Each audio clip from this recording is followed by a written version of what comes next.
ആരോഗ്യരംഗത്ത് കേരളം നമ്പർ 1 ആണെന്ന് ധരിക്കുന്നവർക്കെതിരെ വസ്തുതകൾ നിരത്തി ആഞ്ഞടിച്ച് ഖുശ്ബു. കേരളത്തിലെ കുട്ടികളുടെ പോഷകാഹാരക്കുറവിനെ സംബന്ധിച്ചാണ് അവർ കണക്കുകൾ പറഞ്ഞത്. സംസ്ഥാനത്തെ 9% കുട്ടികൾക്കും ഭാരക്കുറവുണ്ടെന്നും അവർ പറഞ്ഞു. മാത്രമല്ല, കണക്കുകൾ പ്രകാരം 6.5% കുട്ടികളിൽ പോഷകാഹാരക്കുറവുണ്ടെന്നും അത്തരക്കാരെ കണ്ടെത്തി വേണ്ട നടപടികൾ സ്വീകരിക്കുമെന്നും അവർ വ്യക്തമാക്കി.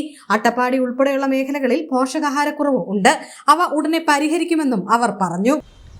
Is because the government of India has come up with one Poshan Abhiyan, which is we are looking at children aged between 0 and 6 who are malnutritioned. They might think, the opposition might think that you already have children who are registered with Anganwadi, but we love to work little differently. And we have almost 7.5 crore children who are registered with Anganwadis all over the country. But our census says that we still have over 7 crore children who are not registered with Anganwadi, and we need to register those children and give them all that it requires to make them healthy. We firmly believe आज का स्वस्थ बच्चा कल का स्वस्थ Bharat.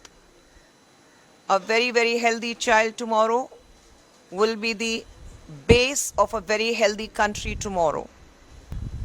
The government of India has started an app called Poshan Abhiyan, Poshan Tracker app, where we can register the children and provide them with all the nutritional supplements which is required with age between 0 and 6.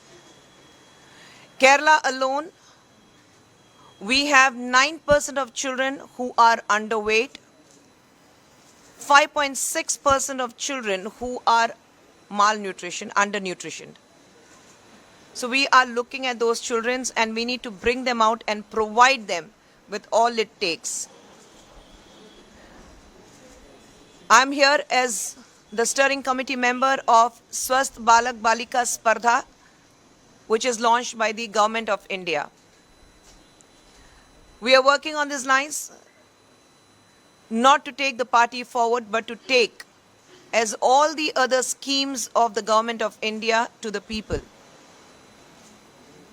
This is not at all politically motivated. This is not at all to gain any political mileage, because when it comes to the citizens of this country, especially our children, whom we firmly believe and we understand they are going to take the country forward, we need to identify such children. Me being a mother myself, I understand how important it is for your child to be completely nutritioned. So we are forming a team, and that is how we are taking this forward. കേന്ദ്ര സർക്കാരിന്റെ സ്വസ്ഥ ബാലിക ബാല സ്പർദ്ധ എന്ന പദ്ധതിയിലെ അംഗമാണ് ഖുശ്ബു. പോഷകാഹാരക്കുറവ് പരിഹരിക്കുന്നതിന്റെ നടപടികൾക്ക് വേണ്ടിയാണ് വന്നത്. അതിന്റെ ഭാഗമായിട്ടുള്ള പ്രവർത്തനങ്ങൾ ഊർജിതമാക്കുമെന്നും അവർ പറഞ്ഞു. 6 വയസ്സ് വരെയുള്ള കുട്ടികൾക്ക് പോഷകാഹാരക്കുറവുണ്ട്. ഇതുവരെ 7 കോടി കുട്ടികൾ ഇനിയും അംഗനവാടികളിൽ പേര് രജിസ്റ്റർ ചെയ്യാനുണ്ടെന്നും അവർ വ്യക്തമാക്കി. ഇനിയും ചെയ്തിട്ടില്ലാത്തവരെ കണ്ടെത്തി അവർക്ക് വേണ്ടത് നൽകുമെന്നും അവർ പറഞ്ഞു. തിരുവനന്തപുരത്ത് നടത്തിയ വാർത്താ സമ്മേളനത്തിലാണ് ഇക്കാര്യം പറഞ്ഞത്. മാത്രമല്ല, ആരോഗ്യമുള്ള കുട്ടികളിലാണ് ആരോഗ്യമുള്ള ഒരു രാഷ്ട്രം വളരുക എന്നതിന്റെ അടിസ്ഥാനത്തിലാണ് ഈ പദ്ധതി മുന്നോട്ട് പോകുന്നതെന്നും അവർ ചൂണ്ടിക്കാട്ടി. News desk, news day Malayalam.